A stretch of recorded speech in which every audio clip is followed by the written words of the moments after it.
Baik Bapak Ibu, bismillahirrahmanirrahim. Assalamualaikum warahmatullahi wabarakatuh. Selamat sore, salam jumpa buat semua.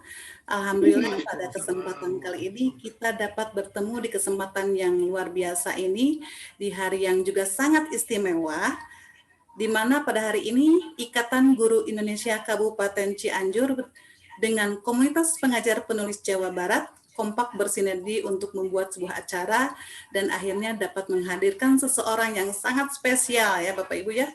Beliau mulai viral itu sekitar 2-3 atau beberapa tahun ke belakang karena memang prestasinya yang sangat luar biasa dan melesat ya Bapak Ibu ya. Namun sebelum menyapa narasumber kita, izinkan saya untuk menyapa dulu Ketua IGI Cianjur dan Ketua Komunitas Pengajar Penulis Jawa Barat. Yang pertama saya haturkan selamat sore kepada Ketua Ikatan Guru Indonesia Kabupaten Cianjur. Selamat sore Bapak Abdul Halim.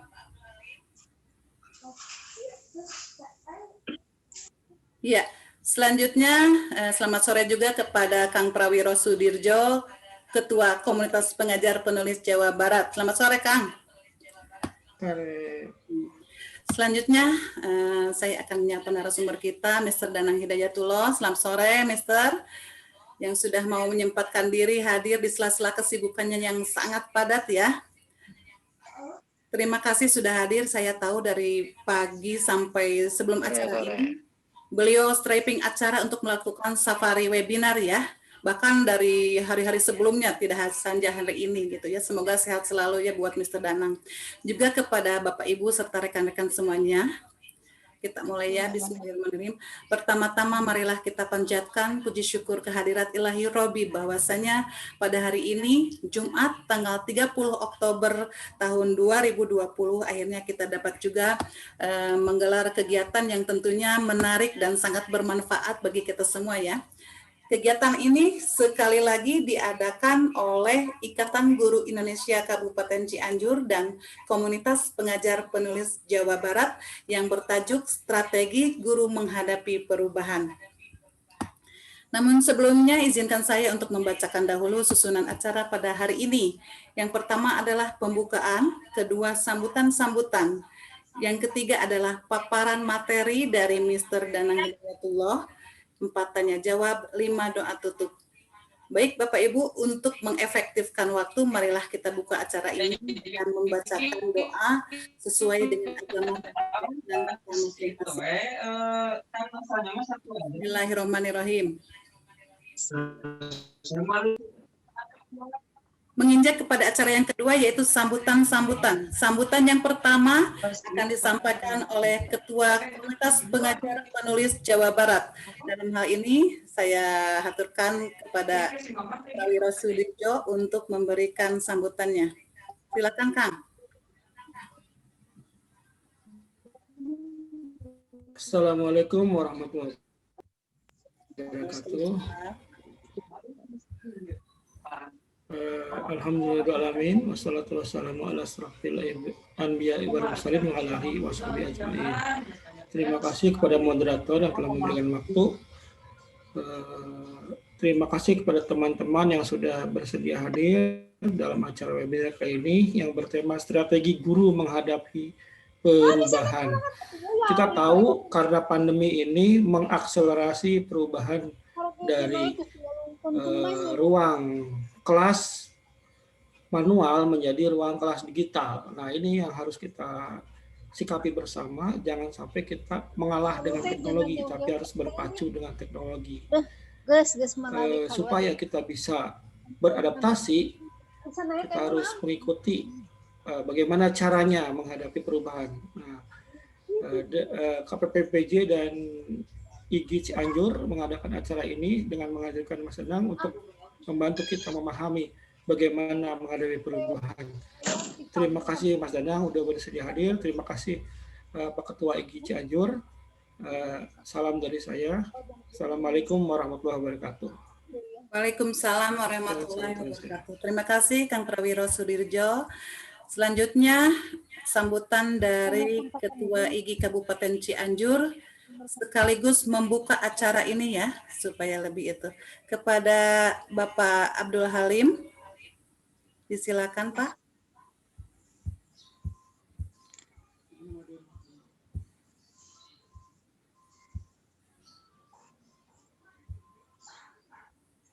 Tiap hari itu di tanggal 17. Ya, Pak Abdul Halim, silakan. Yang lainnya mohon mikrofonnya dimatikan dulu ya.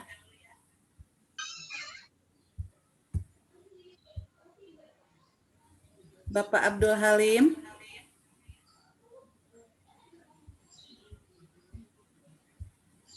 Ya, selamat sore Bu Erni dan teman-teman.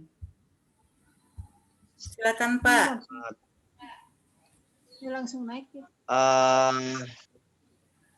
Assalamualaikum warahmatullahi wabarakatuh. Waalaikumsalam warahmatullahi wabarakatuh. Teman-teman sekalian, yang saya hormati juga Bapak Danang dan Ketua PKJB, sungguh suatu kegembiraan dan rasa syukur yang sangat di Ikatan Guru Indonesia, khususnya saya ucapkan secara ini yang telah menginisiasi meeting Zoom ini pada sore hari ini bersama-sama dengan KPPJB. Oleh karena itu saya ucapkan dan saya haturkan terima kasih. Semoga berjalan dengan baik dan lancar, tidak terganggu sinyal yang musim hujan ini. Nah, untuk itu barangkali anggota IGI Cianjur yang 280 lebih yang mempunyai kartu anggota, sementara yang tercatat adalah 300 lebih. Mudah-mudahan mereka secara bergrup, jadi dalam satu yang bersama-sama, seperti di saya hadir ada Bendahara IGI Kabupaten Cianjur dan juga ada bidang komunikasi. Kebetulan jadi bertiga Bu Erni ya informasi.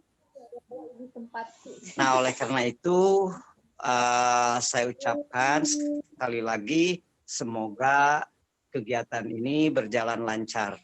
Dan untuk itu kegiatan ini dinyatakan dimulai ya Bu Erni. Wassalamualaikum warahmatullahi wabarakatuh. Waalaikumsalam warahmatullahi wabarakatuh. Terima kasih Bapak atas sambutannya dan juga pembukaannya secara resmi. Baik Bapak dan Ibu serta rekan-rekan yang sangat saya banggakan, acara selanjutnya yaitu paparan materi yang akan disampaikan oleh narasumber kita yang sudah kita tunggu-tunggu ya, yaitu Mr. Danang Hidayatullah. Namun sebelumnya izinkan saya untuk membacakan dahulu biodata beliau ya. Bapak dan Ibu, Mr. Danang Hidayatullah lahir di Sumedang, Jawa Barat pada tanggal 5 Agustus tahun 79.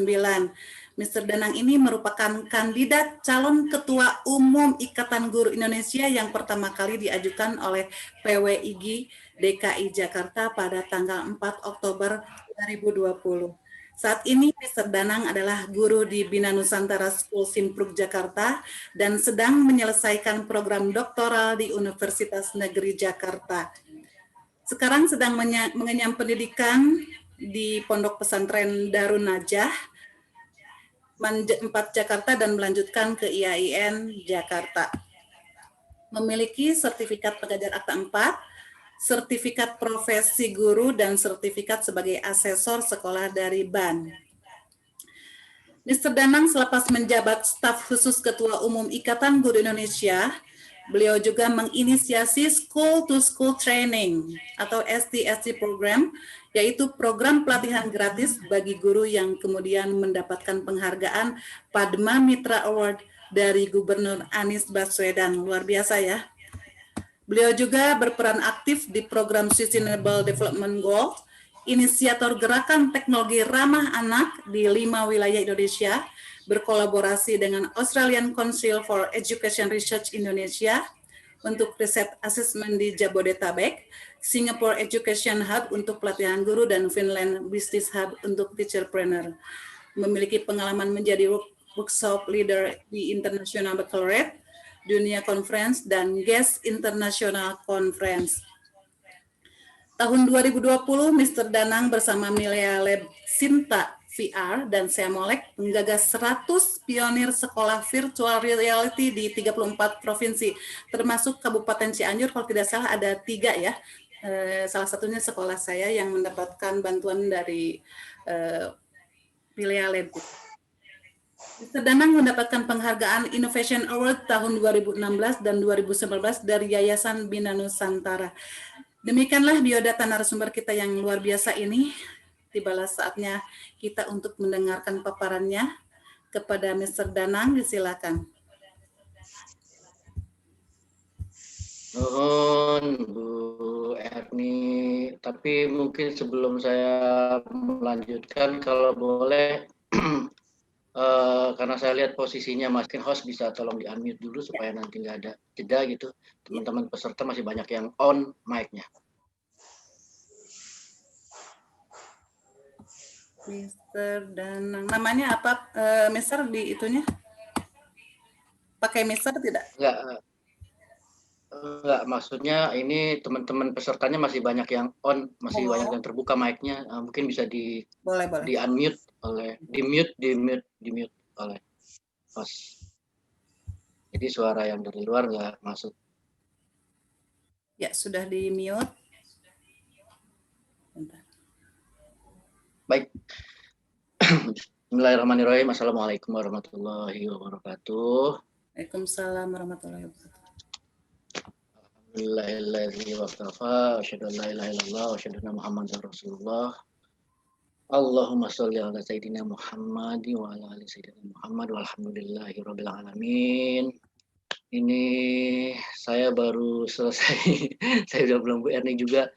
Dari pagi kebetulan dari jam 8 sampai sholat Jumat ini non-stop nggak ada berhentinya. Kemudian saya dijeda di sholat Jumat, kemudian setelah sholat Jumat saya diundang oleh Disdik Jabar di Seroja, baru selesai beberapa menit yang lalu ya. Makanya saya minta izin dulu sama Bu Erni, minta izin lah supaya 15.40 saya bisa masuk karena di jadwal 15.30, karena perlu napas dulu, bukan saya yang napas tapi juga laptopnya perlu nafas sebentar. Kang Prawiro akhirnya bertemu secara online. Ini luar biasa lah. Nanti tolong dikritisi lah kalau ada literasinya yang kurang pas, baik segi serapan maupun diksinya, mungkin nanti bisa dikritisi aja presentasi dari saya. Kemudian Pak Ketua Wilayah, Pak Ketua Daerah IGI Cianjur, sebetulnya saya sering nih japri beliau, nampaknya terlalu sibuk sehingga belum bisa saling berkomunikasi lanjutan. Alhamdulillah saya bisa seperti pulang kampung, saya bilang ini, karena saya lahir memang di tanah Jawa Barat. Jadi kalau ngomong bahasa Sunda ya bisa. Tapi walau begitu saya lihat di sini pesertanya memang sangat nasional, dari teman-teman luar Jawa Barat juga banyak yang hadir. Ada Bu Erna sama Osir nih. Dari mana Bu Erna ini? Dari Sumatera Utara pastinya. Kalau dari Sunda kan nggak mungkin. Iya benar. Dari Medan Pak. Horas kah? Horas. Ada teman-teman yang lain. Jadi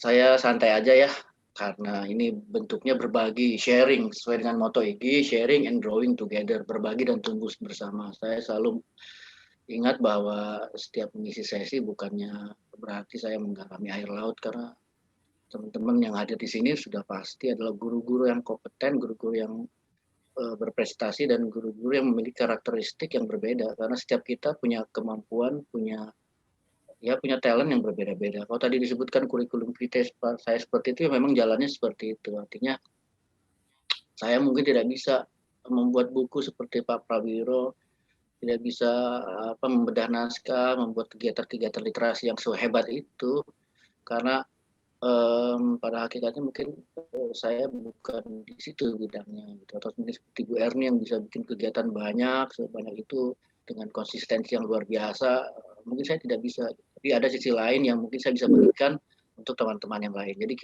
saya bilang ini namanya bersinergi. Kita sama-sama saling berbagi dan tumbuh bersama. Saya mohon izin berbagi screen dulu. Ya, sudah nampak ya? Ketinggalin tuh. Ayah, Mister. Suara saya udah merdu ya? Jelas banget. Kalau jelas mah pasti jelas. Masalahnya merdu apa enggak itu.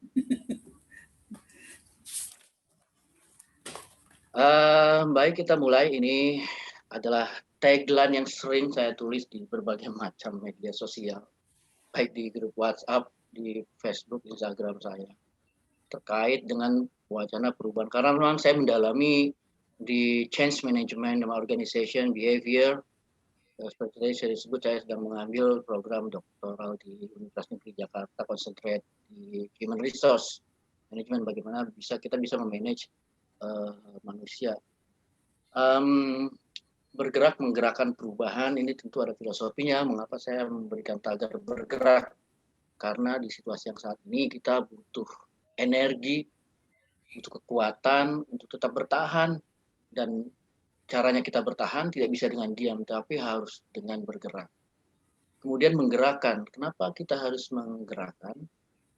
Karena tanpa menggerakkan, energi positif itu tidak akan kembali ke kita. Menggerakkan itu dalam format yang berbagai macam, tentu dengan karakteristik setiap orang, cara penyampaiannya, juga bagaimana wadahnya, apa wadah yang digunakan, dan bagaimana strategi yang digunakan. Tapi yang jelas menggerakkan dalam arti secara khusus untuk guru, bagaimana kita bisa menggerakkan guru-guru di sekeliling kita untuk positive thinking, untuk meningkatkan kompetensi mereka, dan untuk bisa memajukan pendidikan secara umum. Kemudian tagline perubahan. Sebetulnya apa yang perlu kita rubah di masa ini? Apakah memang ada yang perlu dirubah atau memang cukup dengan keadaan yang saat ini kita jalankan? Nanti kita bahas. Time for change. Tadi sudah disebutkan ya, tidak perlu perkenalan lagi. Saya mengajar di BINUS School Simpruk. Dulu adalah BINUS International School Simpruk, sekarang sudah berubah menjadi sekolah SPK karena tidak ada lagi istilah internasional di Indonesia ini, semua jadi sekolah SPK. Jadi di sekolah kami menggunakan kurikulum internasional IB atau International Baccalaureate, dan untuk nasional tetap mengacu kepada kurikulum dari Kemdikbud, yaitu seperti pelajaran PPKN, bahasa Indonesia, agama. Baik, kita mulai dari slide pertama. Apa sebetulnya prinsip dari perubahan? Perubahan adalah pergerakan dari keadaan sekarang menuju pada keadaan yang diinginkan di masa depan. Apa artinya? Ketika kita menyebut kata perubahan, tentu ada sesuatu yang kita inginkan. Baik itu visi kita ke depan, cita-cita kita ke depan, ataupun tujuan kita ke depan. Dan perubahan-perubahan yang kita harapkan itu bisa terwujud kalau kita melakukan pergerakan. Tapi pergerakan itu bisa saja ke depan, bisa ke samping, bisa saja ke belakang. Tinggal kita memilih mau bergerak sejauh apa, kemana, dan seperti apa. Kita lihat saja. Ini saya ambil dari Profesor Wibowo, bahwa dalam setiap organisasi ada sekitar 10-15 orang yang secara konsisten mengulang perubahan. Sekitar 10-15% menentang perubahan, dan sisanya 70-80% tidak menentukan dan melihat apa yang terjadi. Apa artinya? Bahwa ketika kita membawa konsep perubahan, itu ada dimensi lain yang mempengaruhi secara signifikan terhadap gerakan-gerakan tujuan yang akan kita capai. Nah, itu kalau di teori manajemen itu ada disebutnya dengan dimensi atau diagram 4. Gitu. Jadi ada yang namanya blockers, ada yang namanya sleepers, Ada yang namanya supporter dan ada yang namanya willing workers. Nanti akan kita bahas di bagaimana perubahan dihadapkan dengan status quo. Yang poin terakhirnya adalah menarik. Tinggalkan sendiri mereka yang menolak sampai Anda menciptakan momentum yang tak terhentikan. Apa artinya? Kita kan sering membawa perubahan, membawa sesuatu yang baru ke lingkungan sekolah kita. Kemudian orang menolak, kemudian orang tidak mau menerapkan. Ketika kita sudah menawarkan suatu hal yang baru dan menurut kita itu adalah positif, tapi orang terus menolak, jangan terus dipaksa untuk menerima perubahan yang kita bawa. Jalannya, kalau sudah beberapa kali ditolak, tidak menerima, ya kita tinggalkan. Karena apa? Karena energi kita akan habis.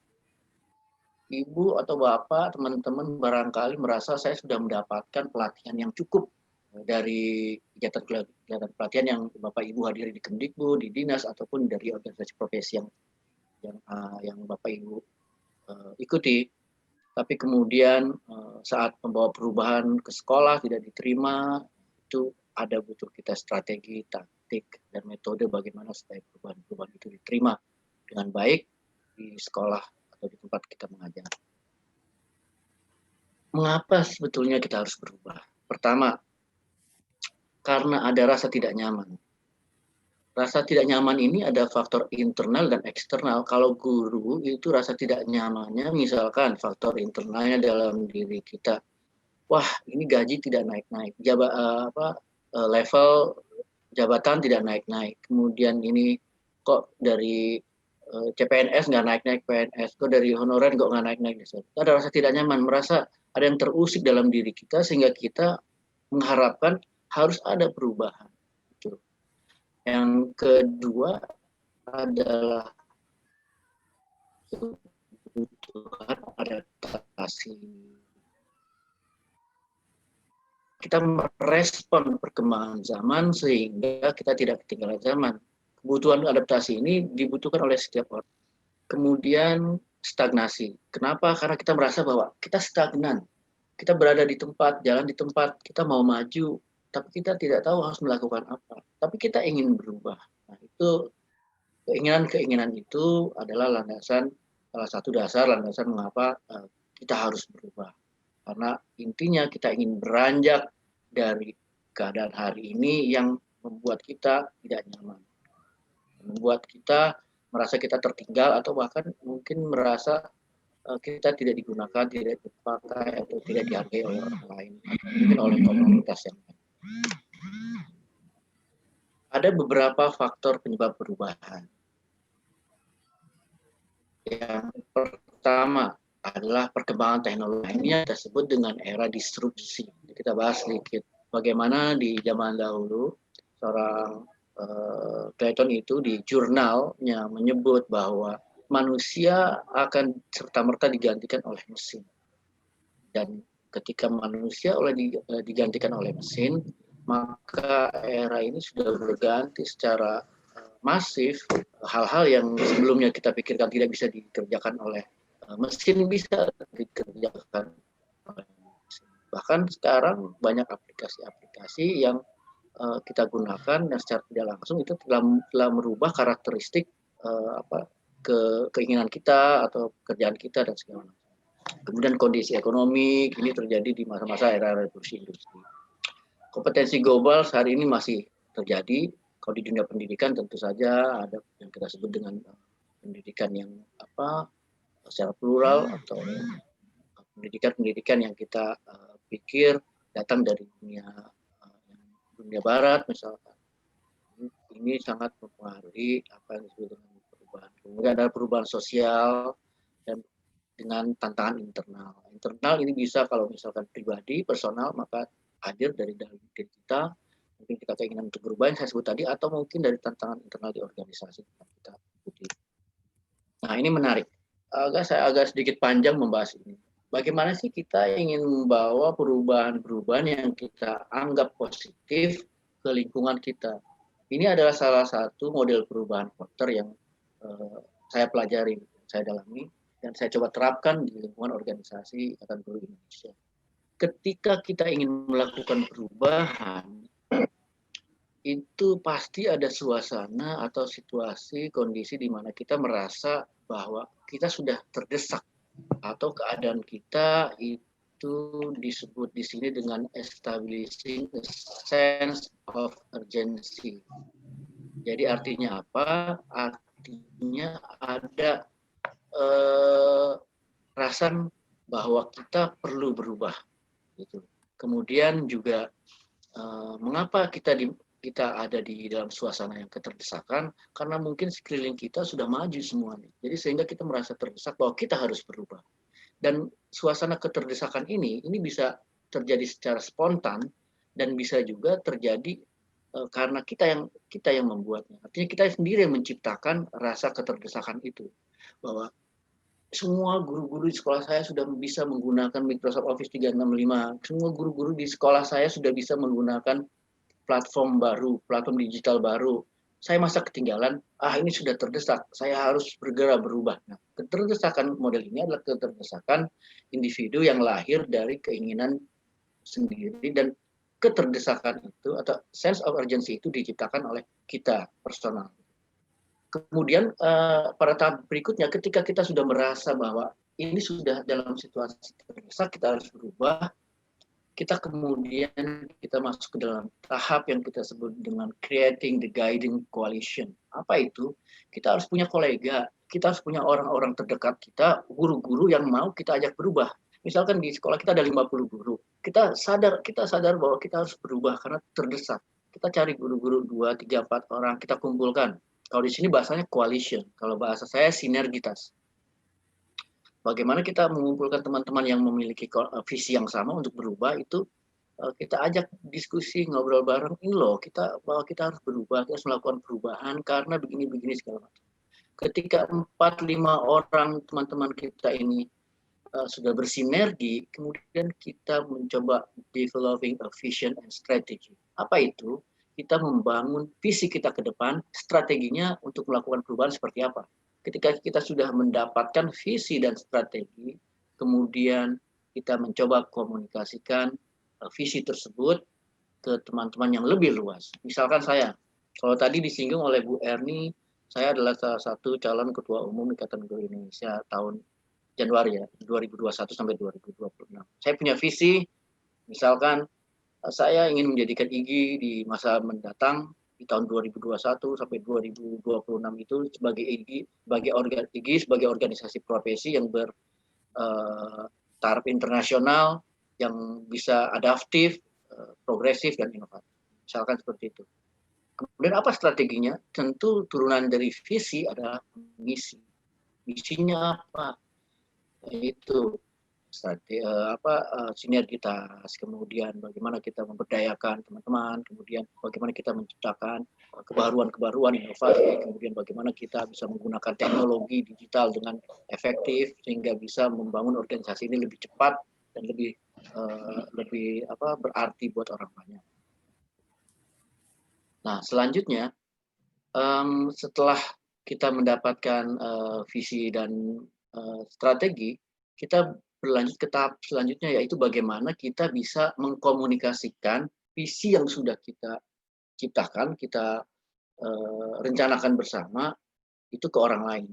Kita sebutkan communicating the change vision. Visi perubahan kita apa? Yang mau kita rubah apa? Kita sampaikan ke teman-teman di sekitar kita atau lingkungan komunitas di sekolah kita. Nah, setelah pertama tadi kita sudah merasa kita sudah terdesak, kemudian kita mencari teman-teman kolega yang mau berubah, kita menciptakan visi dan strategi, kita komunikasikan visi dan strategi tersebut, kemudian tahap selanjutnya adalah bagaimana kita approach in the culture.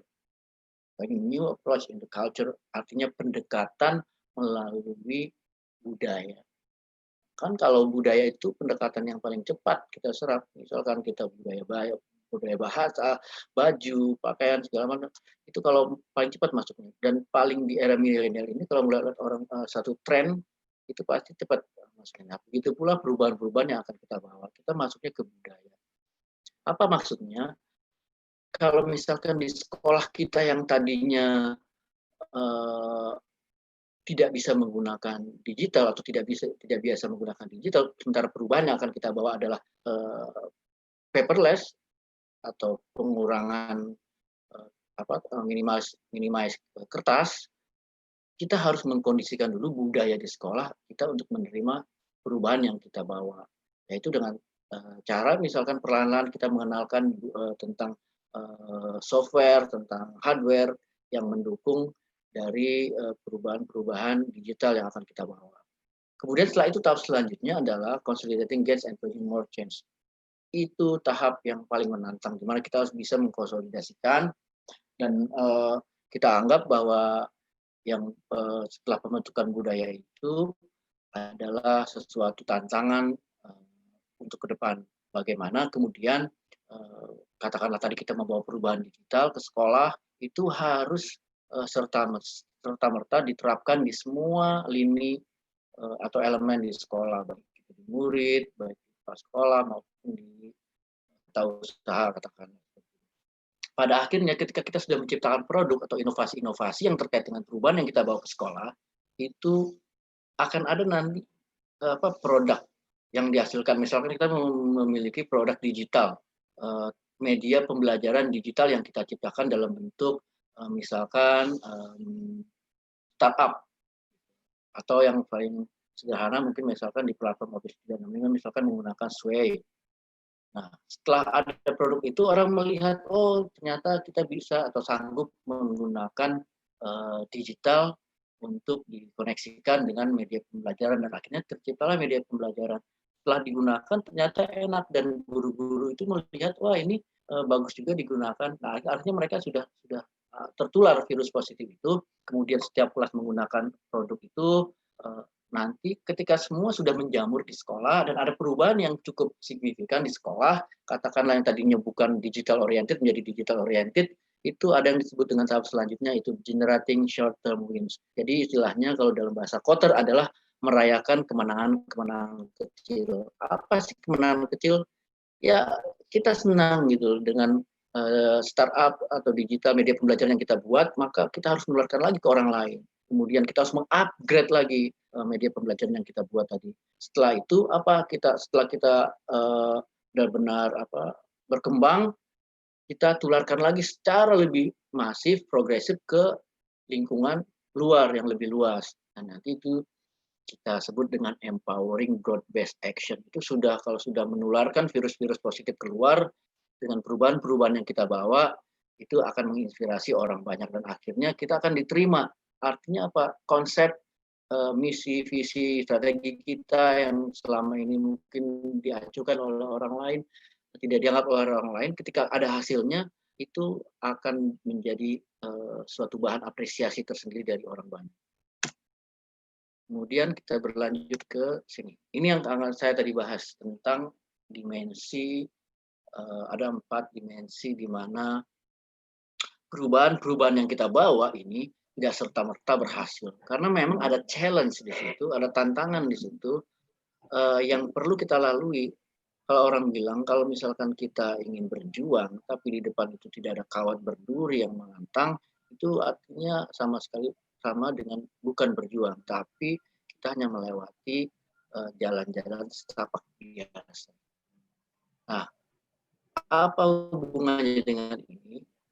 Perubahan yang kita bawa, misalkan dalam lingkup kecil, lingkup sekolah, itu kadang-kadang mentok gitu, atau terbentur dengan status quo. Status quo yang real apa? Di sekolah kita itu banyak kok kepala sekolah itu, ya mohon maaf kalau yang tersinggung, tapi banyak kepala sekolah mungkin di Cianjur, nggak ada di tempat lain, yang tidak menerima atau tidak mau atau tidak bisa menerima perubahan-perubahan yang dibawa oleh gurunya. Perubahan-perubahan positif tentunya. Misalkan Bapak, Ibu, atau teman-teman ini baru saja menyelesaikan pendidikan atau pelatihan di training of trainer. Jadi Bapak, Ibu sudah menjadi trainer, mau membagikan ilmunya ke sekolah. Nah, itu ada saja kepala sekolah yang tidak terima, bahkan kadang-kadang mungkin secara frontalnya kita di stop, tidak perlu membawa perubahan.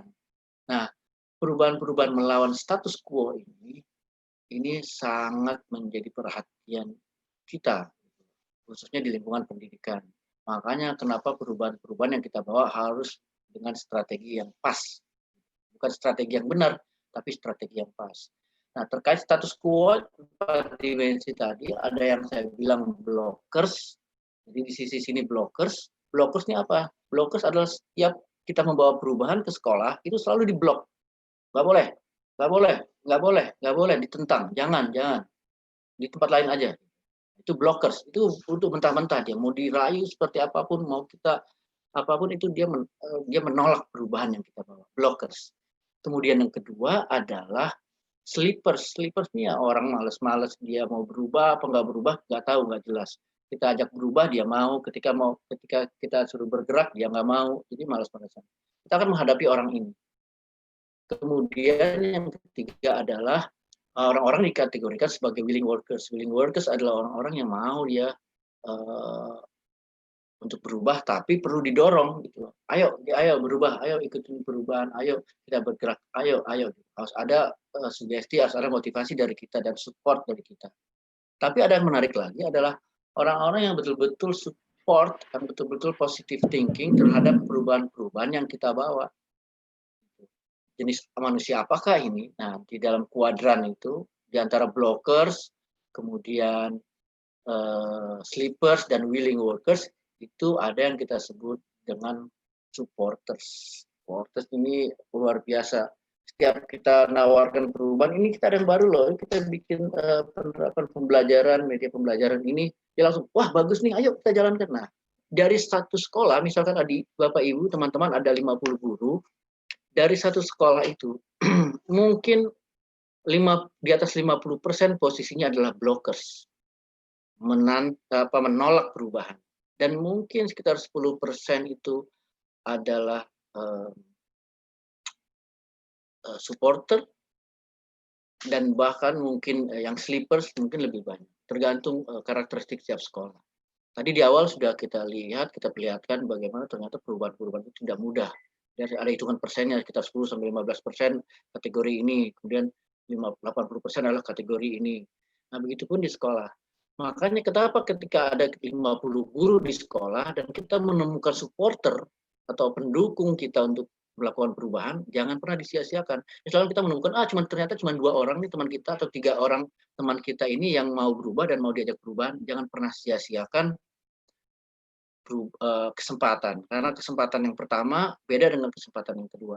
Ketika kita menemukan orang di posisi supporter, ajak dia bergabung, kemudian minta dia untuk berjalan bersama, untuk bersinergi, kemudian juga sama-sama untuk saling menguatkan. Semakin banyak orang yang terlibat, semakin banyak guru yang terlibat dalam jalan perubahan yang kita bawa, akan semakin cepat cita-cita, tujuan yang akan kita bawa atau kita kembangkan di sekolah tersebut. Selanjutnya, ini sedikit saja, karena tadi saya singgung disrupsi, yaitu berasal dari kata hal tercabut dari akarnya. Kalau orang menerjemahkannya adalah gangguan. Semua dalam kehidupan ini penuh dengan gangguan.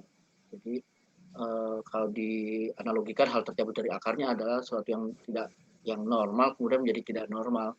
Orang bilang seperti masa pandemi, tiba-tiba kita kaget dengan kondisi situasi sekarang. Kita semuanya menjadi gagap teknologi, yang tadinya merasa mampu untuk menggunakan teknologi, tiba-tiba di masa pandemi menjadi kebingungan harus melakukan apa. Kita juga belum lagi dibenturkan oleh PJJ, harus seperti apa, dan segala macam. Ini dalam lingkup guru. Nah, ini saya rasa sejarahnya sudah tahu semua teman-teman bagaimana dulu di era disrupsi ini pertama kali dihembuskan oleh Clayton di sebuah jurnalnya, mengatakan yang saya sebut, mesin-mesin merubah segalanya, termasuk mengambil alih pekerjaan yang bisa dilakukan manusia. Ini selalu saya tampilkan di beberapa webinar saya, sangat miris kalau dilihat bagaimana sudah terjadi gap antara orang tua dan anak dalam hal ini. Jadi si orang tua dalam gambar ini mau mengajak anaknya makan. Tapi padahal anaknya ada di lantai atas atau di beda kamar. enggan untuk jalan, untuk bilang, nah kita ayo sekarang mau saatnya makan siang, atau saatnya kita berkumpul dengan langsung secara verbal atau menemui anak. Tapi kan sudah ada teknologi, ya udah pakai laptop aja. Nah, sini dong gitu, atau pakai WhatsApp aja. Ini dong kita makan bareng. Itu ada yang terkikis di situ nilai-nilai karakter terutama. Kan?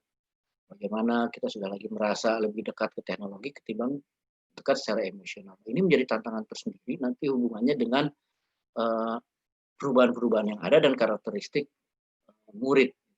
Bagaimana kita menghadapi situasi seperti ini.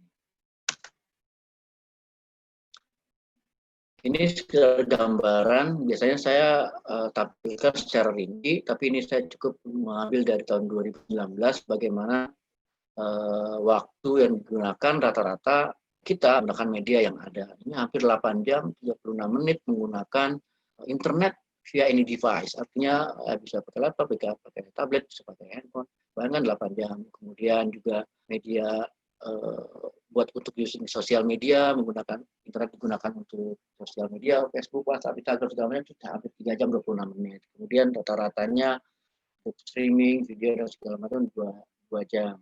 Dan secara keseharian itu kalau dirata-ratakan, kalau untuk musik, mendengarkan hiburan itu 1 jam 22 menit. Nah, ini jadi menarik buat saya bahas kali ini. Kenapa? Karena guru-guru kita juga sudah berpindah media, berpindah mindset. Pak Prawiro juga merupakan salah satu admin di Facebook, mungkin paham. Saya juga admin Facebook Ikatan Guru Indonesia dengan jumlah member sekitar 100.000 orang, 110.000 sekian.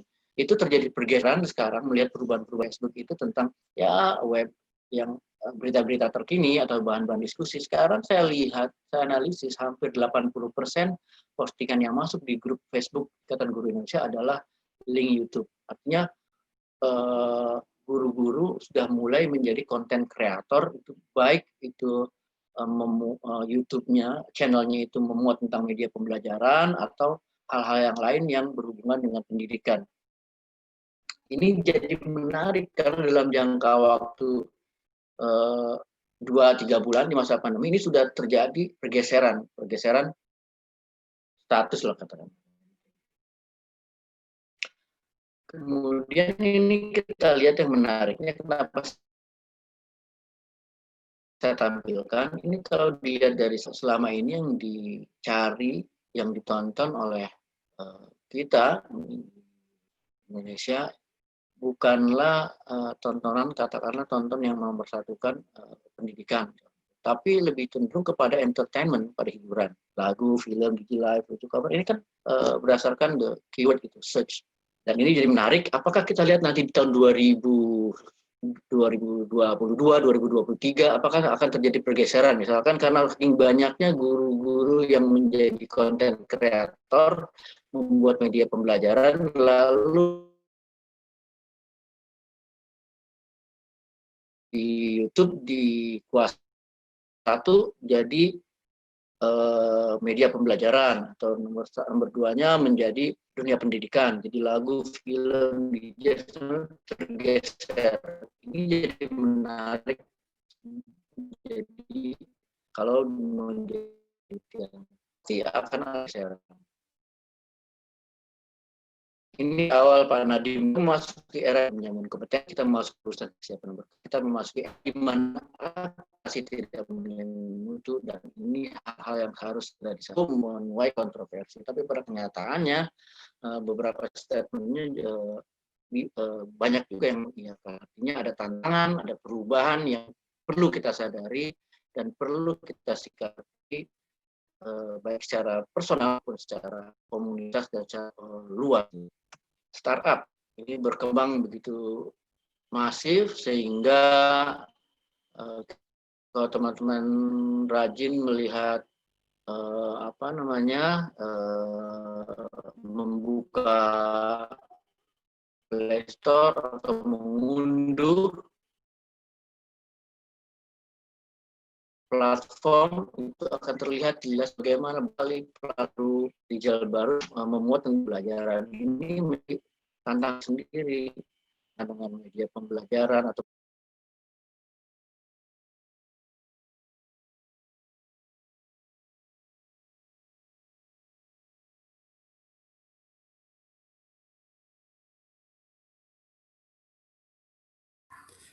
Sepertinya Mas Danang ada sedikit kendala ya Bapak Ibu, terlempar sepertinya. Karena tidak ada di daftaran. Bapak Ibu apakah mendengar suara saya? Alhamdulillah ya. Jadi Bapak Ibu sambil menunggu Mr. Danang gabung kembali, karena ini terlempar ya. Iya, kenapa? Ibu Neng Damang. Alhamdulillah, ini baru on. Tadi Pak Kupis, Bun. Oh gitu. Ini Iya. itu Mr. Danang tapi mau bisa masuk karena 100 partisipan itunya apa? Pesertanya kan 100 partisipan itunya. Bentar ya. Kalau begitu bentar. Terlempar. Dulu aja ya. Bu.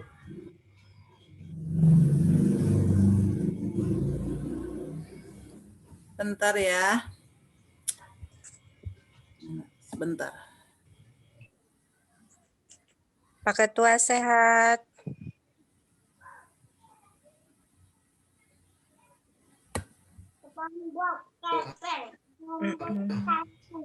Tuh suaranya luplep ya.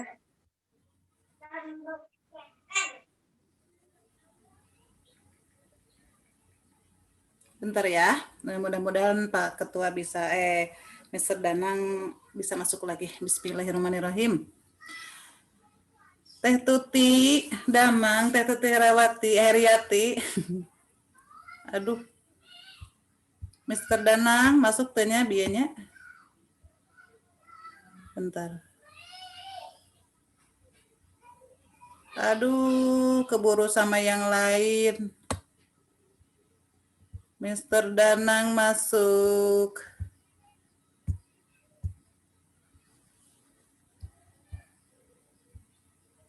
Saya tahan dulu kalau begitu ya, supaya jangan otomatis. Enable waiting room. Ya, udah. Mananya Mr. Danang teh, udah belum ya? Kang Prawiro, Mr. Danang udah masuk belum? Belum teh. Pak Danang belum masuk teh. Belum ada.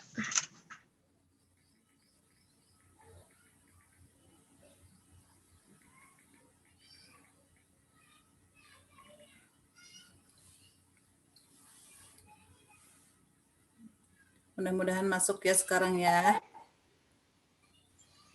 Lagi di itu, Bu Ika lagi di apa? Lagi di tapi di waiting roomnya nggak ada. Bapak Ibu mohon bersabar ya sambil mempersiapkan pertanyaan juga ya supaya nanti ketika Mr. Danang sudah selesai memberikan itunya.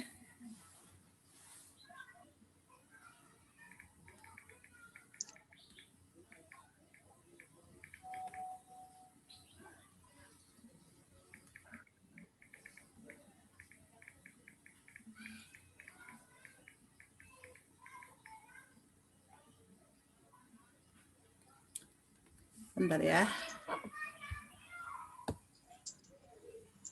Ini katanya tetap nggak bisa, padahal sudah saya tahan di waiting room itu, orang lain pada bisa. Jadi Bapak Ibu sambil menunggu pertanyaan ya, boleh nanti itu. Bapak Ibu persiapkan, boleh nanti raise your hand atau nulis di kolom chat ya. Aduh, ternyata kitanya yang itu justru narasumbernya yang nggak bisa ya. Berarti sinyalnya memang sedang ada masalah. Sinyalnya. Grup non ieu. Sinyalnya sedang ada masalah. Kalau begitu sambil menunggu kita foto-foto dulu sambil menunggu.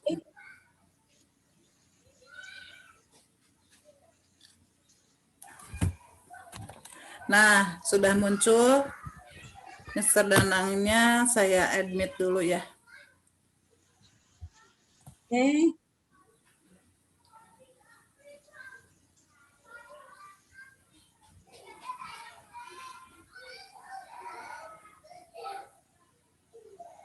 Alhamdulillah Mr. Danangnya udah gabung. Iya, saya mau masuk nggak bisa rebutan sama yang lain. Iya, sudah Jadi sudah di apa?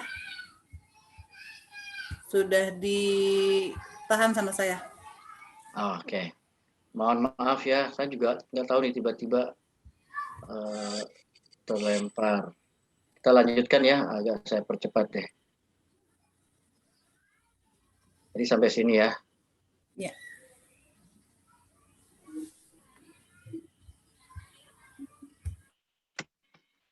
Nah, ini kita coba analisis dengan analisis yang paling sederhana, yaitu analisis SWOT. Bagaimana sebetulnya kita memiliki strength kekuatan untuk menghadapi perubahan yang ada atau yang sedang terjadi ini.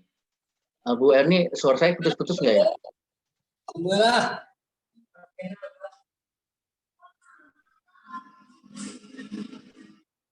Bagus, Mister. Oh, bagus. Oke. Nah, kita mempunyai kekuatan berupa kreativitas, inovasi. Kemudian juga kita, walaupun ada kelemahan seperti SDM kita, pendidikan, yaitu karena memang pendidikan, pertama tingkat pendidikan kita tidak merata, yang kedua juga tingkat pelatihan kita tidak merata, yang ketiga kita juga tidak mempunyai resource yang banyak untuk, katakanlah misalkan di Cianjur misalkan ada 100.000 guru, tapi yang terlatih guru hanya sekitar 100 orang. Untuk melatih sekian banyak orang kan tidak tercapai gitu, tidak bisa dilakukan. Maka perlu adanya yang kita sebut nanti sinergitas. Kemudian fasilitas. Kalau Pak Anies bilangnya kita ini hidup di abad 21, fasilitas kita ada di abad 19, guru-guru kita ada di abad 20. Jadi bagaimana bisa sinkron kalau misalkan kita hidup di abad 21, kitanya sendiri masih ada di abad 19 dan fasilitas kita ada di abad 20, ataupun sebaliknya. Fasilitasnya ada di abad 20, fasilitasnya ada di abad 19, gurunya ada di abad 20. Jadi perlu ada sinkron. Kalau misalkan kita hidup di abad 21, maka guru dan fasilitasnya harusnya mendukung semua yang kita butuhkan di abad 21. Kita melihat ada peluang, yaitu generasi milenial yang kita sebut dengan nanti kita akan mendapat bonus demografi. Yang murid-murid kita mungkin yang sekarang atau yang masih belia itu kan membutuhkan dukungan dari kita supaya nanti ketika tahun 2040 lah katakan bonus demografi itu terjadi, kesempatan emas bahwa seluruh generasi-generasi emas itu yang akan membuat sejarah di dunia. Kalau nggak salah Indonesia ini urusan keempat ya, sebagai generasi-generasi yang bagus nanti di beberapa tahun ke depan. Nah, ini kan memerlukan guru, gitu. Memerlukan kreativitas kita, inovasi kita, memerlukan kompetensi kita. Sehingga kalau di sini ada tantangan ini bisa kita lewati secara bersama-sama dengan mencari solusi bersama. Selain itu juga ada tantangan yang lain, yaitu seperti SDGs, sustainability.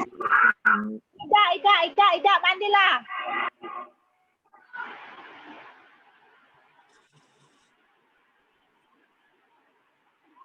Barangkali bisa di-mute dulu ya.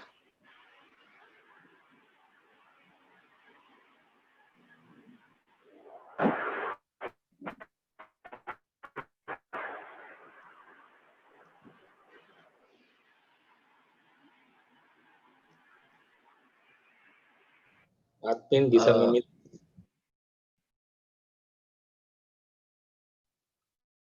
Yap, jadi enak. ada hubungan dengan Sustainable Development Goals. Itu bagaimana pembangunan yang berkelanjutan. Nah, kalau di pendidikan juga pendidikan yang berkelanjutan.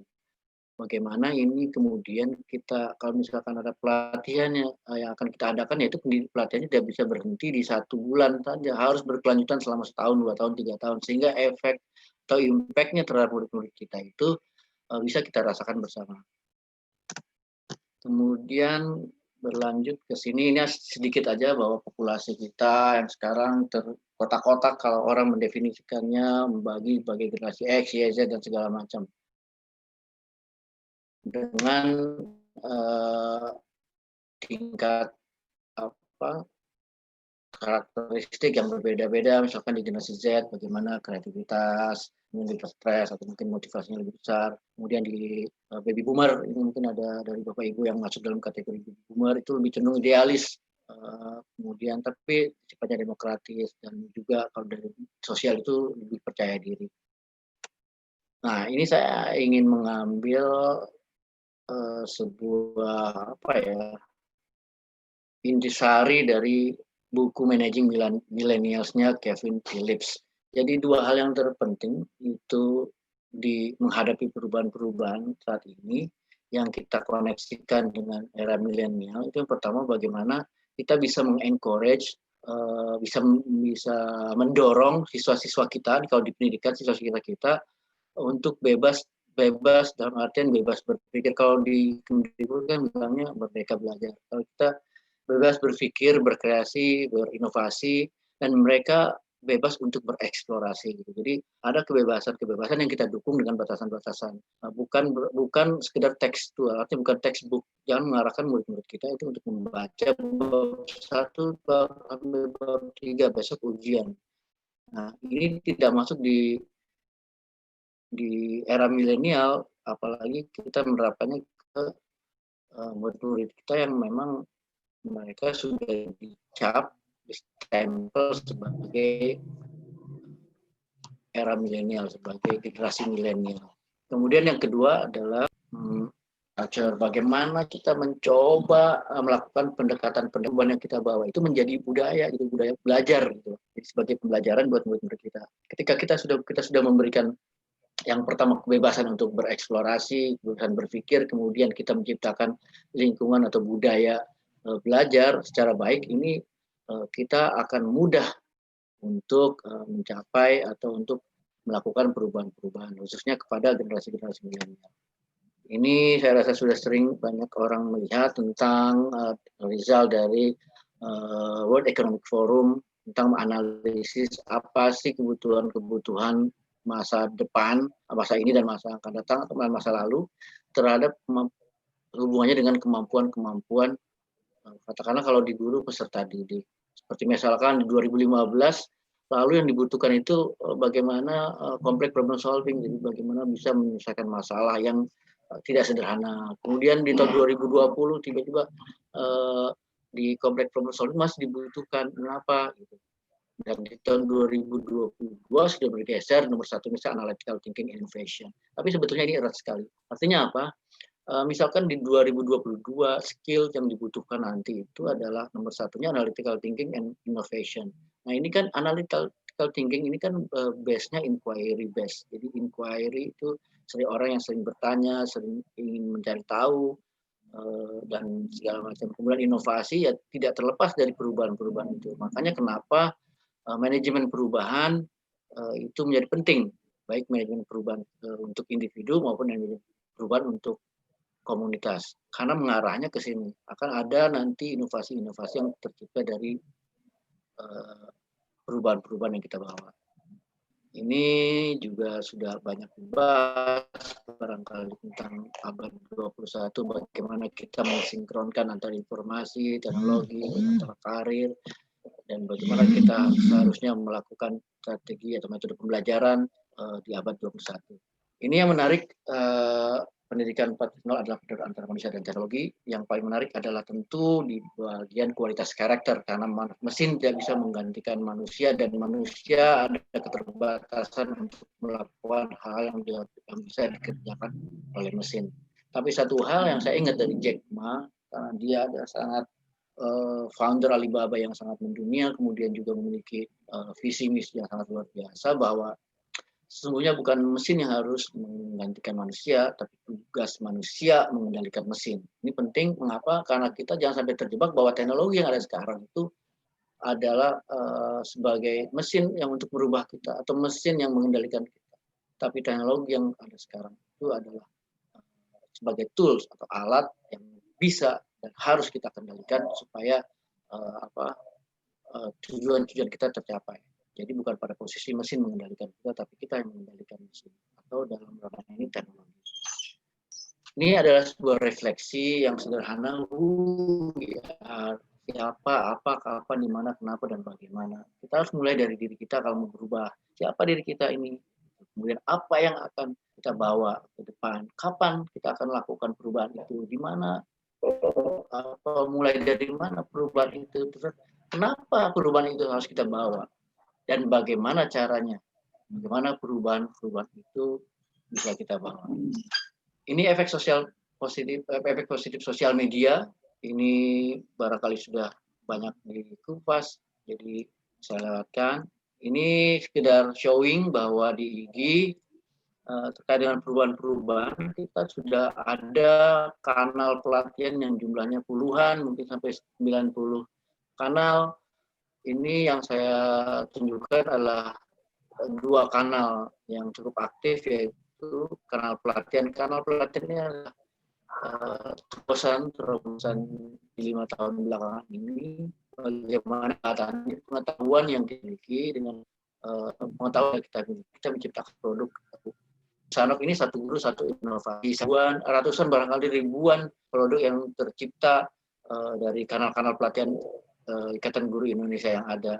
Ini bisa dilihat di Play Store atau Google Store, atau kalau buka blog bisa dilihat di blog. Guru sudah mulai menciptakan banyak blog untuk bukan saja menuangkan inspirasi atau yang lain, tapi juga sudah diarahkan ke media pembelajaran.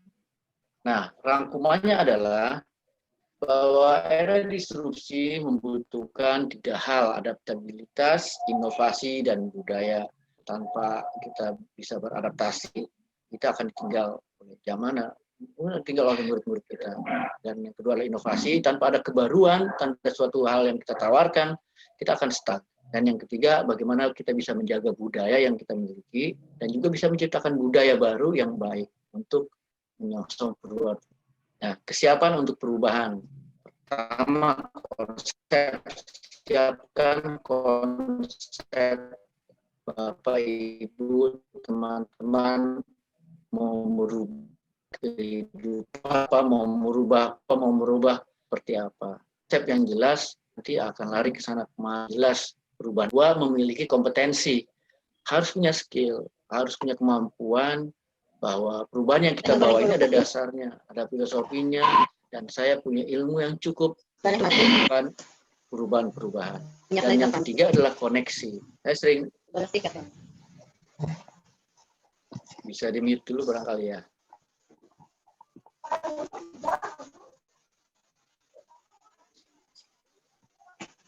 Ibu yang mic-nya nyala mungkin bisa dimatikan dulu sebentar. Bapak.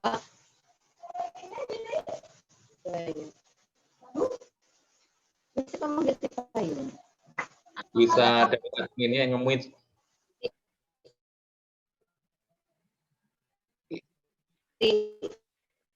Carioskeun kana jendela.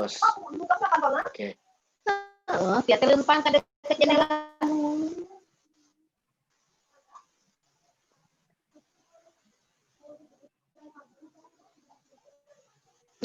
Ibu hostnya mungkin bisa bantu untuk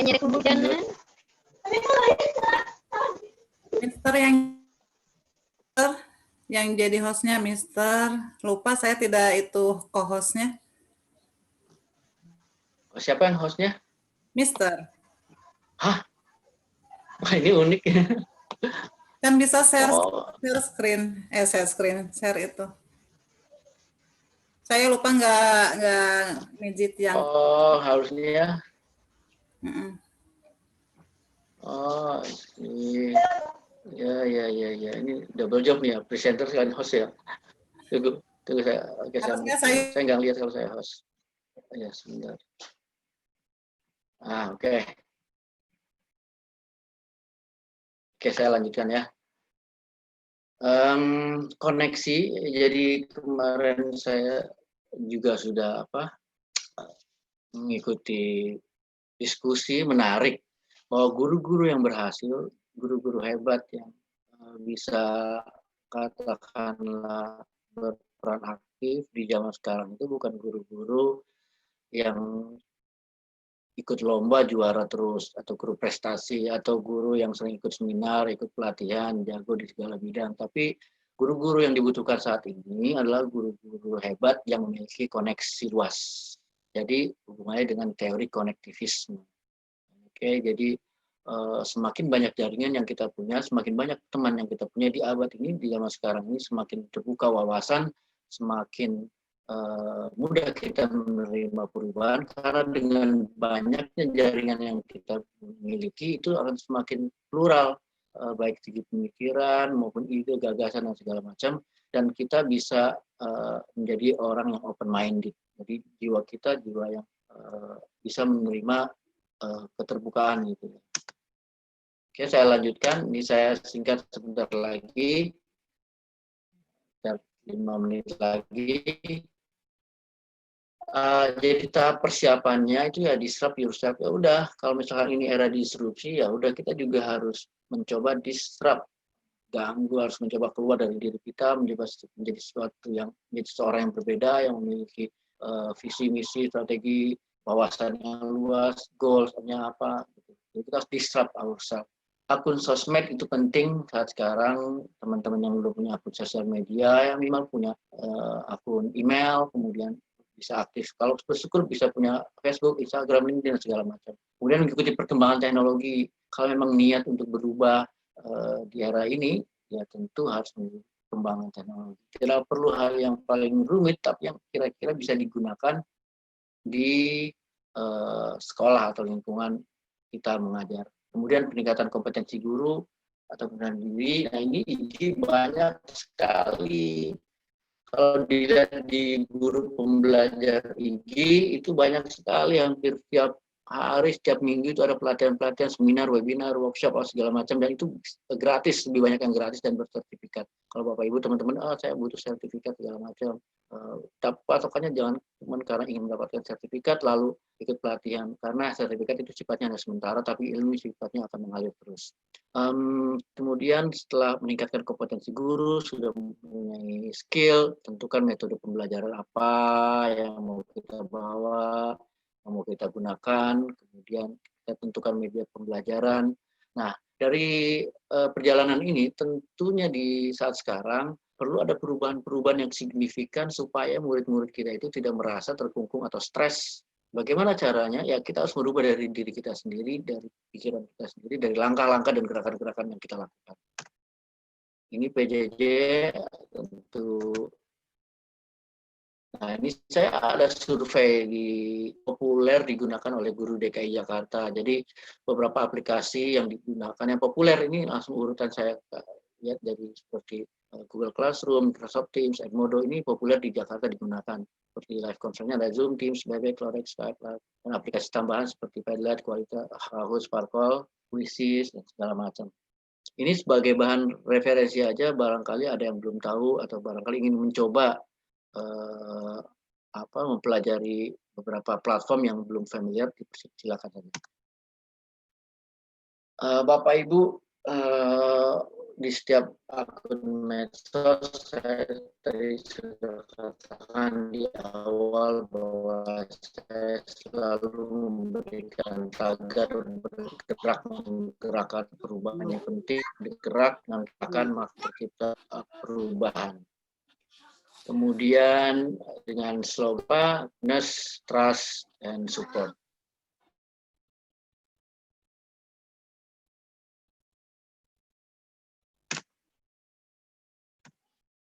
Nah, untuk ke depan ini ada macam landasan, kalau tadi disebut sebagai calon Ketua Umum Ikatan Guru Indonesia 2021 sampai 2026, ini akan saya bawa ke depan sebagai pegangan IGI ke depan, IGI in the future, yang kayak saya sebut dengan selaras. Apa selaras? Yang pertama adalah S-nya sinergi. Sinergi itu kan synchronize energi. Energi kita tersinkron dengan baik. Jadi antara saat elemen dengan elemen yang eksternal. Bagaimana pengurus daerah, pengurus wilayah saling bersinergi. Bagaimana IGI dengan organisasi profesi yang luar, dengan teman-teman PGRI, dengan FSGI, dengan Pergunu, dengan PWI, dengan semua organisasi profesi yang jumlahnya banyak. Itu bisa berjalan beriringan, saling bersinergi, membangun kompetensi guru dan membangun pendidikan bangsa ini. Jangan sampai bentur-benturkan dengan organisasi profesi lain. Karena pada hakikatnya itu jauh lebih mudah. Misalkan dengan teman dari organisasi PGRI, tentu PGRI adalah lebih segala macam. Justru karena itu kita harus belajar banyak dari organisasi profesi yang lebih dulu hadir di Indonesia. Jadi sekali lagi ke depan saya berharap bahwa IGI bisa bersinergi dengan semua elemen, semua juga sinergi di internal. Kemudian ada saya sebut empowering, yaitu pemberdayaan, kemudian leadership, bagaimana orang-orang, guru-guru kita kuatkan dari manajemen kepemimpinan, dari segi administrasi segala macam, kita berikan pelatihan-pelatihan bahwa leadership bukan hanya digunakan untuk memimpin komunitas atau organisasi, tapi leadership itu bisa di mana saja, termasuk di kelas. Bagaimana jiwa kita sebagai seorang pemimpin dan juga seorang guru bisa saling menginspirasi murid-murid kita. Kemudian ada adaptability, kita bisa beradaptasi, resilience, daya juang, daya tahan. Kita harus ketika kita jatuh bangkit, dan itu yang harus kita tanamkan di teman-teman, khususnya kalau misalnya di guru-guru anggota IGI. Kalau melihat ada tantangan, rintangan di depan, coba setelah jatuh, bangun lagi. Jatuh, bangun lagi. Konsistensi itulah yang membangun karakter kita, dan orang melihat role model bahwa kita sanggup berdiri ada atau tanpa ada orang lain. Ternyata kita istiqomah maju ke depan. Kita istiqomah memperjuangkan peningkatan kompetensi guru. Contohnya seperti itu. Kemudian akomodatif, dan yang terakhir adalah sustainable. Sustainable itu apa? Artinya berkelanjutan, berkesinambungan. Kalau kita punya visi perubahan, jangan berubah cuma sesaat, jangan perubahan cuma sebulan, 2 bulan, 3 bulan. Bawalah yang kita yakini bahwa itu akan bisa merubah untuk jangka waktu 5, 10, 15 tahun ke depan. Dan perubahan yang kita bawa itu serta-merta akan menjadi contoh yang baik untuk perubahan-perubahan yang akan datang. Pertanyaan saya, siap untuk perubahan? Jika kita guru khususnya siap untuk perubahan, mari kita bergerak, menggerakkan untuk suatu perubahan dengan awareness, trust, dan support. Pergerakan melalui macam strategi, macam trik, macam metode, itu tidak akan berjalan tanpa adanya kebersamaan. Pertama, satu pergerakan, satu jalan. Kedua, ada kepercayaan. Tanpa ada rasa saling percaya bahwa kita bisa merubah sesuatu, bahwa orang lain mempercayai kita untuk merubah sesuatu, bahwa kita mempercayai orang lain bisa berubah, ini hal yang sangat penting. Kemudian support atau dukungan. Jadi togetherness, trust, dan support. Bersamaan, kepercayaan, dan saling mendukung. Di era pandemik ini tentu kita banyak hal yang menyebabkan kita stres, misalkan bagaimana mengelola pembelajaran digital, komplain dari orang tua, komplain dari murid, segala macam, yang itu menjadi kadang-kadang mungkin bagi kita itu jadi terapi buat diri kita. Nah, itu dijadikanlah sebuah kekuatan. Kita harus menghadapinya dengan kebersamaan, dengan togetherness, trust, dan support. Mari kita berubah. Terakhir, kalau Anda menginginkan perubahan kecil dalam hidup, ubahlah perilaku. Jika Anda menginginkan perubahan yang besar dan berdasar, ubahlah pola pikir Anda. Ini program yang kami canangkan, dari singgung dapat meraih penghargaan dari Pak Anies Baswedan, kita sebut dengan School to School program relawan yang ribuan guru dan ratusan sekolah. Kita punya moto guru mendidik sepanjang masa, belajar sepanjang hayat. Barangkali dari saya kita ada sesi tanya jawab, barangkali beberapa menit. Jika ada yang ingin bermuajah atau yang ingin bersilaturahim melalui Facebook, Instagram saya di Danang dan Hit, atau melalui email saya atau melalui WhatsApp, selama ada waktu, ada kesempatan dan saya juga diberi kesehatan, insya Allah biasa meluangkan waktu untuk berbagi bersama. Assalamualaikum warahmatullahi wabarakatuh. Waalaikumsalam warahmatullahi wabarakatuh ya. Gimana, Mister? Ya, terima kasih kepada Mister Danang yang sudah memberikan paparan. Sudah selesai, saya mau tanya jawab. Assalamualaikum warahmatullahi wabarakatuh.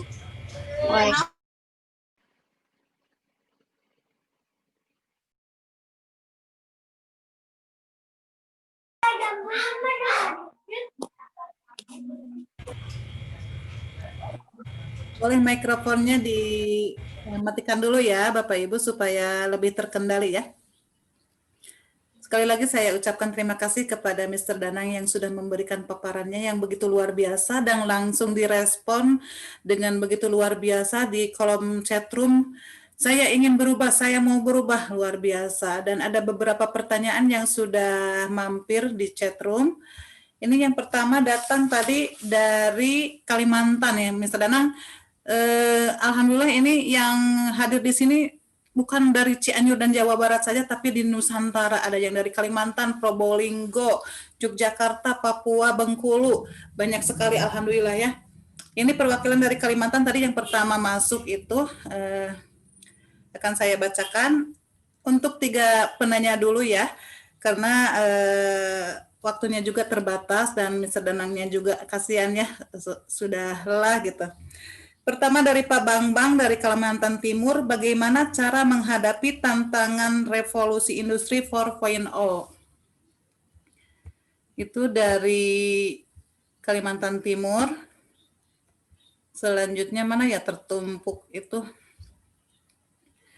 Ada program IGI tadi itu dari siapa ya? Dari atau kalau itu raise your hand aja supaya lebih interaktif ya. Pak Ayeh Suryatna, silakan Pak Ayeh. Untuk pertanyaan kedua.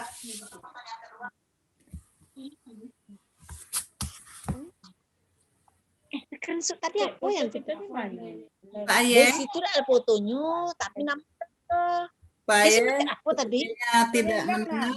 Ibu Ari Susana, silakan Bu Ari supaya lebih efektif ya. Ibu Ari Susana. Iya Bu, Assalamualaikum warahmatullahi wabarakatuh. Waalaikumsalam.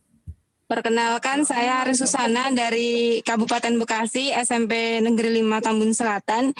Ingin menanyakan bagaimanakah menghadapi para bloker di sekolah di mana saya hanyalah seorang guru honorer yang tidak punya tanduk atau tidak punya pengaruh apapun untuk menjadikan perubahan.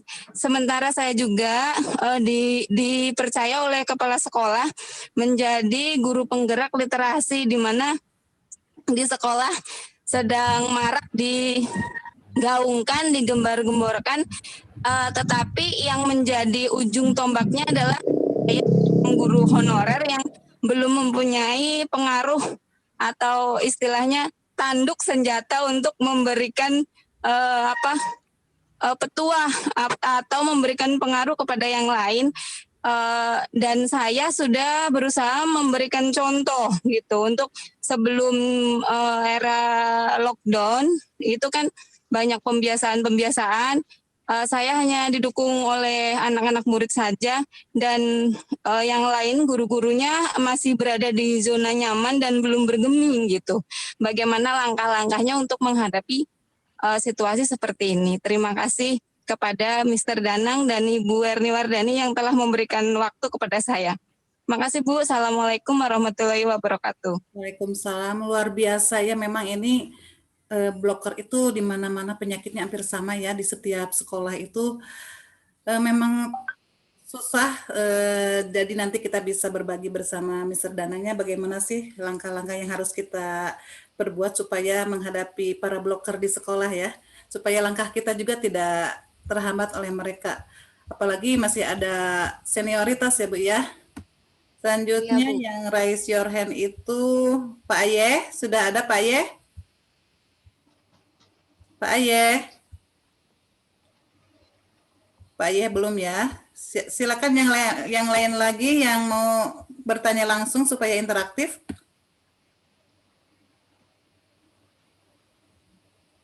Izin bertanya, Ibu. Ibu Arlina ya? Izin bertanya dari Pak Adam, Bekasi. Oh, Pak siapa? Pak Surmanto Adam. Iya, silakan Pak. Ya, terima kasih Ibu. Kepada Bapak Danang mohon izin dulu nih.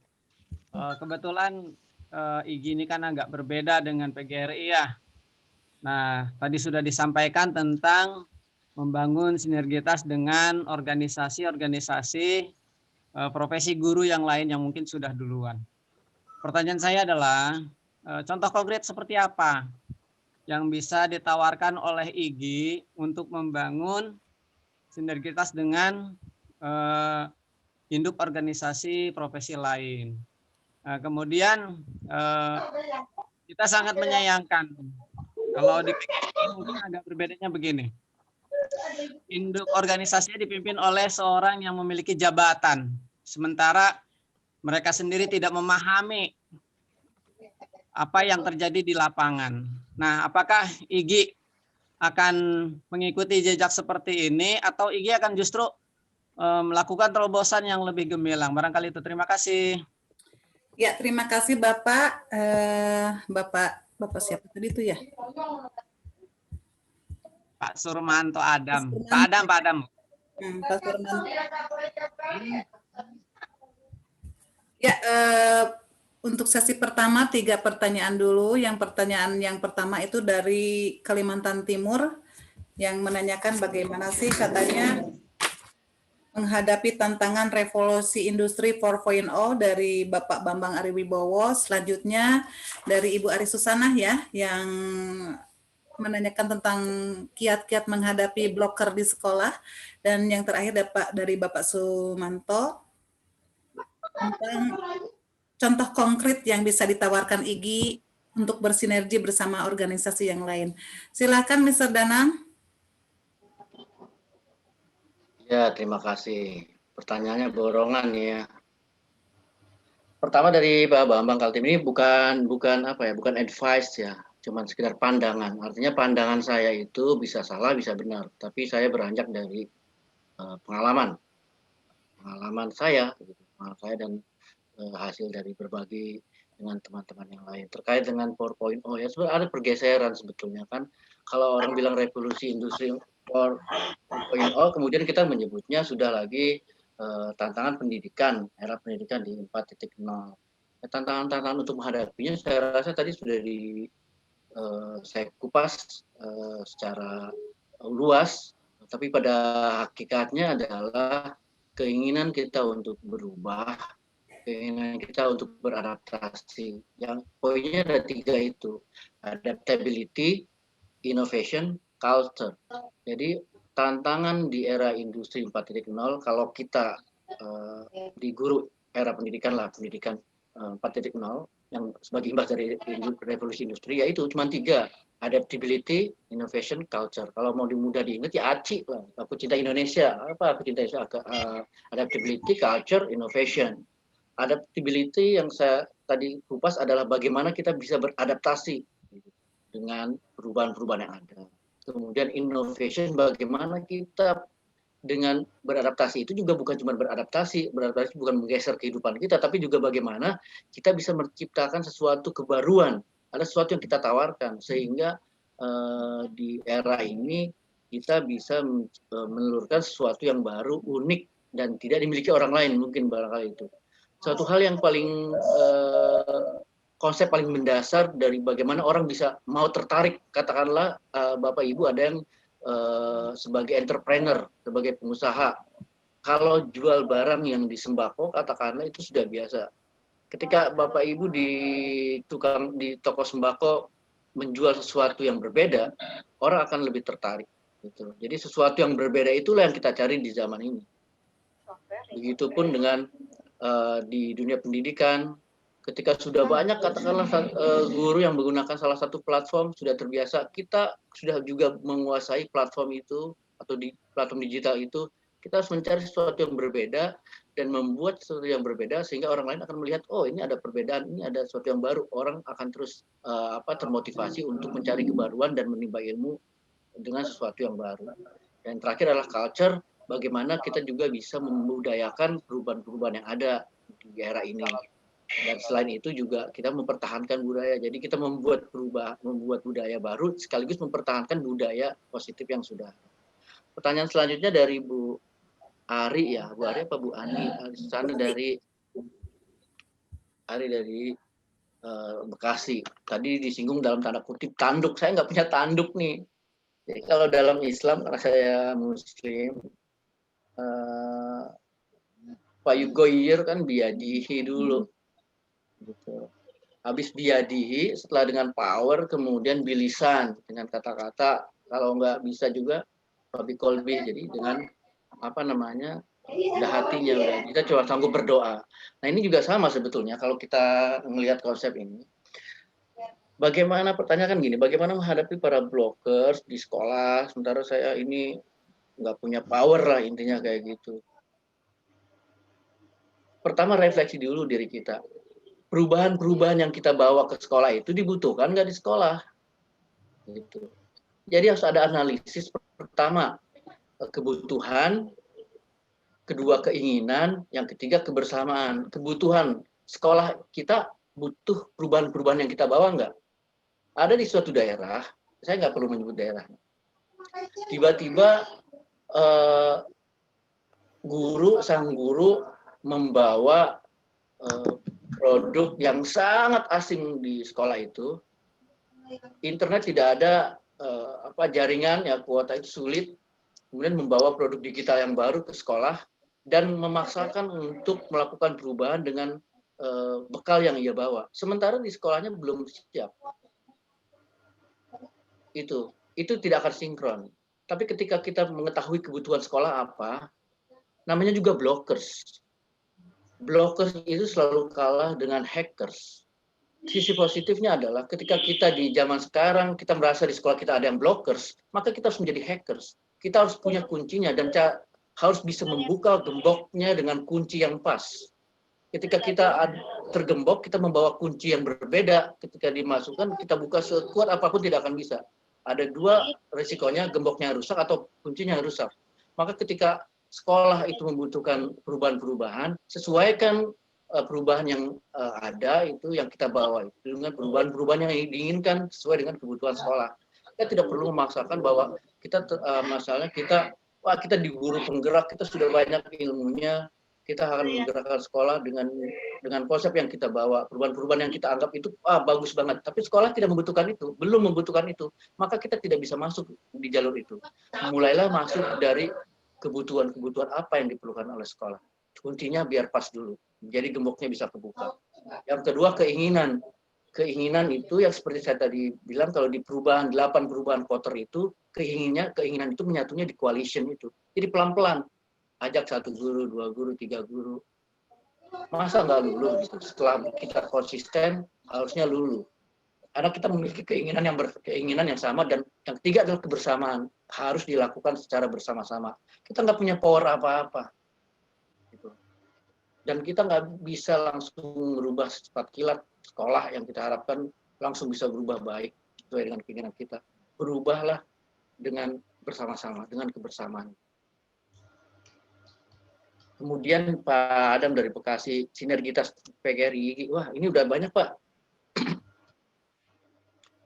Contoh konkretnya udah banyak sekali IGI sama PGRI di daerah-daerah sudah banyak, walaupun lebih banyak yang tidak bersinergi, artinya lebih banyak belum ada program kerjasama. Kalau di DKI sendiri kita, insya Allah kalau di DKI ini sampai saat ini tidak pernah ada benturan, tidak pernah ada kamu PGRI ya, kamu IGI ya, kamu PGRI ya, kamu IGI, tidak, karena kita sama di TV yang sama. Kita dulu TV kita satu, tapi kita channelnya banyak, RCTI, TVRI, SCTV, tapi kan nggak pada berantem tuh. Bayangkan Bapak Ibu pikir, ada di satu TV, channelnya TVRI, terus tiba-tiba dia berantem sendiri.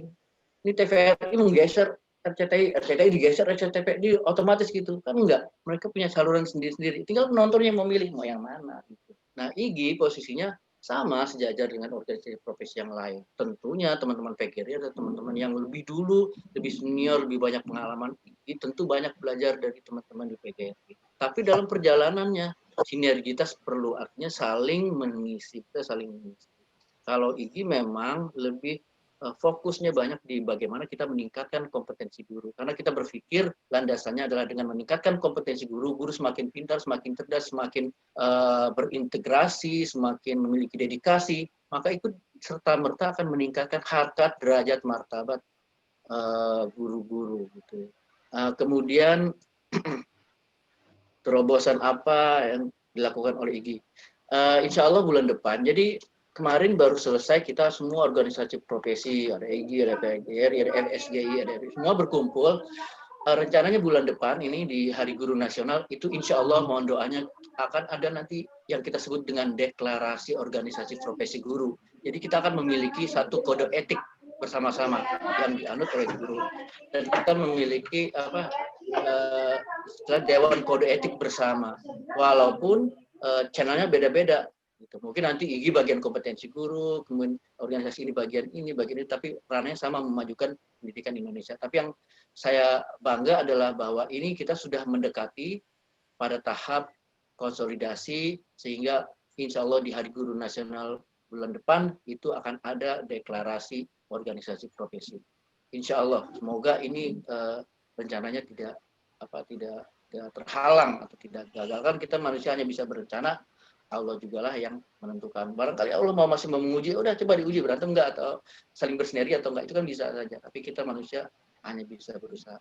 Barangkali itu ya, itu sharing aja ya Bu Erni ya. Tentu yang lebih berpengalaman lebih banyak. Karena yang lebih banyak berpengalaman biasanya diam kan gitu. Kalau yang banyak omong kayak saya tentu masih kurang pengalamannya. Jadi sehingga saya butuh mengekspresikan apa yang saya alami. Apalagi ya kira-kira, atau satu pertanyaan lagi bolehlah. Itu ada yang raise hand, Ibu Erna Samosir, boleh satu lagi Bu Erna. Oke Bu, terima kasih Pak Nanang atas kesempatan, begitu juga dengan Bu Erni ya tadi. Di sini saya berbagi pengalaman ya yang saya alami. Walau tadi ada ibu yang pertama menyatakan ibu itu masih honor, tidak memiliki gigi atau power gitu ya. Sebenarnya kalau kita pikir-pikir bukan masalahnya di honor atau negeri ya. Saya PNS, bahkan saya juga nggak bergigi di sekolah, saya PNS. Kalau dipikir-pikir saya juga sudah 4B gitu ya, juga. Jadi ya itu satu kelebihan dari ibu tersebut. Saya itu kepala sekolah masih atau pimpinan kan masih percaya sama ibu tersebut. Kalau saya nggak dipercaya bahkan. Nah, jadi bahkan untuk jadi wali kelas saya nggak dikasih gitu. Saya hanya ngajar doang gitu. Tapi itu pun saya tetap bersyukur, saya tetap ini dengan anak-anak gitu ya. Nah, makanya saya selalu berusaha untuk upgrade dari apa sih perubahan yang harus saya lakukan, gitu, apa yang harus saya perbuat, terus informasi-informasi apa yang terbaru. Ya, dengan masuknya kita di PJJ ini, bahkan ya kalau saya perhatikan banyak ya kawan-kawan guru yang belum mengerti, ya saya juga sih belum paham benar, tapi ya belum mengerti apa yang harus dilakukan di PJJ gitu. Nah jadi ya itu makanya saya selalu mencari informasi-informasi, dan semampu saya lakukan perubahan tersebut. Nah, tapi yang jadi pertanyaan saya sama Pak Danang ya perubahan memang benar dan segala macam tadi yang sudah ditampilkan. Saya ada ini, bagaimana saya meyakinkan pimpinan saya dengan segala materi, dengan segala pelatihan yang sudah saya terima gitu ya, bisa dikatakan udah saking banyak, bahkan dengan perkembangan anak gitu, itu sekarang saya mulai udah pelajari, karena walaupun saya sudah di 4B ternyata masih banyak kekurangan gitu, masih banyak yang harus saya perbaiki. Seperti kita kan selama ini mengikuti budaya warisan dari orang-orang terdahulu, guru-guru kita, oh dia melakukan seperti ini, itu yang kita lakukan. Dengan adanya PJJ ini saya mensyukuri, saya baru tahu, oh peraturan-peraturan yang seperti ini. Ternyata ketika memulai di tahun ajaran, ternyata kita kan harus lakukan asesmen kognitif awal, dan nanti akan dilakukan di berkala gitu. Wah, baru ini dapat gitu. Nah, jadi untuk Pak Danang, bagaimana saya meyakinkan dengan materi yang saya bawa ini supaya pimpinan saya bisa menerima ini dan bisa menjadi membuat perubahan di sekolah gitu. Terima kasih Pak Dan. Terima kasih Bu Erna. Ya, pertama saya sangat apresiasi Bu. Saya langsung jawab ya Bu Erni. Iya. Ini yang nanya Bu Erna, saya izin dulu sama Bu Erni. Bu Erni. Kalau Bu Erni dari Cianjur, Bu Erna dari Sumatera Utara. Nah, Mr. Danangnya terlempar lagi nih. Aduh, tapi menarik juga ya permasalahan yang dikemukakan oleh baik Ibu Ari Susana maupun Ibu Erna ya. Yang satunya PNS tapi dipercaya untuk mengelola atau menggerakkan sekolah, tapi beliau merasa tidak memiliki power. Yang satunya lagi Ibu Erna yang justru tidak diberdayakan ya Bu ya. Dan itu memang luar biasa. Di mana-mana selalu ada gitu ya. Artinya kalau boleh saya berbagi Bu ya, ini untuk Ibu Erna ya. Kalau boleh saya berbagi, langkah saya Bu, karena di sekolah saya tidak diberdayakan, saya justru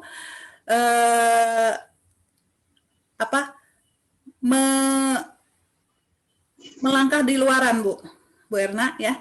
Karena saya tidak diberdayakan di sekolah, maka saya melangkah bergeraknya, aktivitasnya di luar sekolah, sehingga ketika orang lain sudah pada tahu saya di sekolah, baru oh ternyata Ibu Erni itu sudah itu ya. Jadi harus membuktikan dulu ke orang luar supaya yang di sekolah itu bisa mengerti posisi kita seperti itu. Ini ya, saya terlempar tadi, maaf ya. Iya. Ya itu, ini saya apresiasi Bu Erna. Saya nggak tahu Bu Erna kenapa bisa masuk ke ruang ini jauh dari Sumatera bisa masuk. Saya boleh tahu Bu dapat acara ini dari mana Bu? Saya Pak Danang ikut ini di Telegram. Saya ikut yang namanya seminar untuk guru, segala yang berhubungan dengan guru. Terlebih saya kan mata pelajaran fisika. Jadi itu juga saya ikuti. Terus ikut juga dengan Pak Kasim ya. Pak Kasim Pak Karim gitu. Nah, kalau nggak salah dari beliau ini saya dapat nih dari grup AGFI kalau nggak salah, Asosiasi Guru. Dan juga saya masuki. AGBSI dari itu di sini. AGBSI dari itu. Oh ya, nah itu. Jadi begitu saya lihat ini judul strategi guru menghadapi perubahan, ini kayaknya cocok nih, makanya saya ikut juga gitu. Iya, orang-orang yang ikut ini pasti karena ini Bu, bete di rumah karena merasa stagnan. Kalau misalkan udah mapan nggak ikut materi ini Bu, ini kita semua sedang menghadapi hal yang sama. Saya cuma bedanya saya mentransfer kegalauan saya ke ibu-ibu aja, ke Bapak Ibu, supaya Bapak Ibu juga bisa mau berubah, dan saya ada temennya untuk berubah. Tapi begini Bu Erna, saya sangat mengapresiasi tadi kan bagaimana meyakinkan pimpinan. Bu Erna, yang tadi Bu Erni, yang Bu Erna tanyakan sudah dijawab sama Bu Erni. Jadi apalah kita di kandang kita gitu. Kadang-kadang kepala pimpinan tidak mengapresiasi kita sudah banyak pelatihan, terus kemudian kita tidak juga nyangkut gitu loh kemampuan atau apa yang kita bawa ke sekolah. Cara bermainnya betul. Kita mencoba menjadi sesuatu lah katakanlah yang berguna di luar. Kita bikin kegiatan, kemudian kita jadi narasumber atau segala macam itu.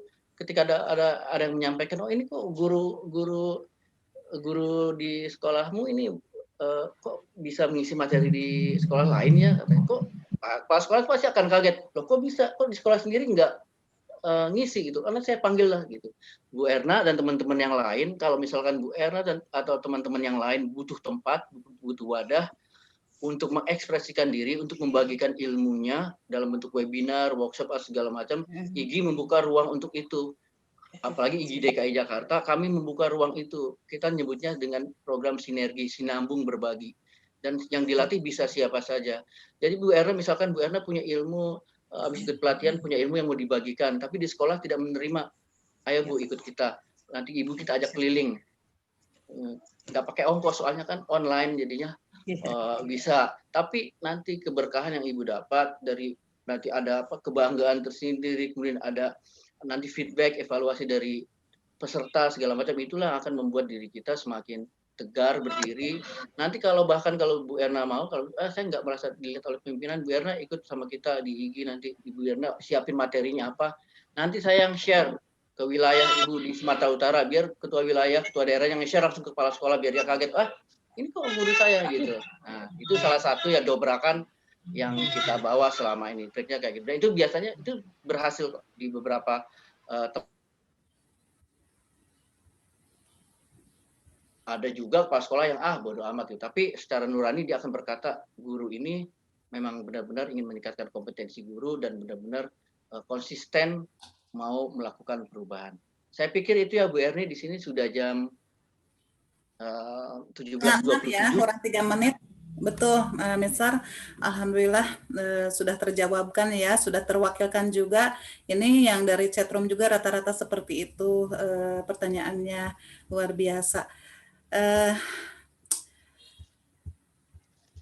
Memang di jadwal memang pukul 17:27, Mister. Jadi alhamdulillah ya sudah itu. Terima kasih Mister sudah memberikan paparannya, sehingga rangkaian acara demi acara yang telah kita lewati tanpa kurang satu apapun sudah kita jalankan ya. Semoga kegiatan kita kali ini barokah dan menjadi sesuatu yang sangat bermanfaat. Sekali lagi saya ucapkan terima kasih kepada Mr. Danang, kepada Ketua IGI Kabupaten Cianjur, dan Ketua KPPJB serta Bapak Ibu semua ya. Saya tertarik dengan itu. Untuk melakukan perubahan harus dimulai dari diri sendiri, luar biasa. Dan tadi Mister ada banyak permintaan dari Bapak Ibu untuk menge-share materinya, mudah-mudahan bisa dibagikan kepada kami karena penting bagi Bapak dan Ibu untuk mendapatkan materi tersebut, mudah-mudahan bisa. Boleh, nanti saya kirim linknya. Ya. Demikian Bapak Ibu, saya sebagai moderator acara Erni Wardani mohon maaf apabila ada kesalahan. Wabillahi taufik wal hidayah. Wassalamualaikum warahmatullahi wabarakatuh. Namun sebelumnya Mister ingin berfoto bersama dulu sebentar. Waalaikumsalam warahmatullahi wabarakatuh. Boleh, terima kasih ya Pak Prawiro, Pak Ketua Daerah, segala macam luar biasa. Ini sesi berbagi aja. Sip. Saya baru keluar jurnal di Scopus, alhamdulillah Q2 tentang testing, testing supervision sama kompetensi di guru. Baru kemarin keluar di jurnal Scopus Q2. Semoga bisa menginspirasi, ntar saya share khususnya buat Pak Prawiro kan bisa senang ngebedah kajian segala macam. Ayo kita mau foto dulu nih. Ya. Siap, fotonya ntar keburu kabur. Ya. 3, 2, 1. Iya. Sekali lagi terima kasih ya Mister atas kehadirannya di Siap. sela kesibukannya. Terima kasih Bapak Ibu semua juga. Mudah-mudahan kita bisa terus bekerja sama bersinergi bersama IGI dan KPPJB ya. Kalau ada yang kurang dimengerti boleh japri saya ataupun Bapak Ketua ya. Sekali lagi wabillahi taufiq wal hidayah. Wassalamualaikum warahmatullahi wabarakatuh. Waalaikumsalam warahmatullahi wabarakatuh. Waalaikumsalam. Oke, thank you ya. Keep contact ya. Ya, ya. Yuk, I'm leaving. siap.